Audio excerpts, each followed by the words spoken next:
अस्सलामुअलैकुम viewers, kitchen with jasmine में आपको खुशामदीद। आज मैं फिर हाजिर हूँ एक नई और मज़ेदार रेसिपी के साथ। आज हम बनाएंगे चटपटा नूडल्स जो बहुत स्पाइसी बनकर तैयार होते हैं। तो इंशाल्लाह जब आप इसको बनाएंगे तो खाने वाला एक दफ़ा ज़रूर आपकी तारीफ करेगा। बच्चे और बड़े सारे इसे बहुत शौक से खाते हैं। चले बनाना स्टार्ट करते हैं।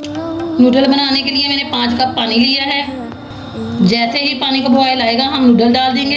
पानी को बॉयल आ गया, अब इसके अंदर नूडल डाल देंगे। मैंने यहाँ 4 पैकेट नूडल के लिए, आप जितने चाहें उतने ले सकते हैं। एक नूडल के पैकेट के हिसाब से 1.25 कप पानी जाएगा। आप अपने नूडल के पैकेट के हिसाब से पानी डालें।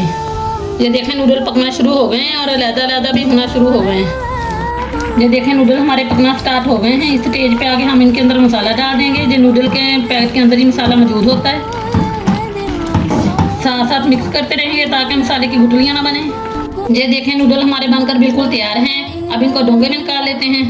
ये देखें नूडलों को मैंने बाउल में निकाल लिया है। नूडल हमारे बनकर बिल्कुल तैयार हैं। उम्मीद है आपको मेरी रेसिपी बहुत पसंद आई होगी, इसलिए मेरी वीडियो को ज़्यादा से ज़्यादा लाइक और शेयर करें। अगर मेरे चैनल पर नए हैं तो मेहरबानी फरमाकर लाजमी मेरे चैनल को सब्सक्राइब कर दें। अपना बहुत सारा ख्याल रखिएगा, दुआ में याद रखिएगा। अगली वीडियो तक के लिए अल्लाह हाफिज़।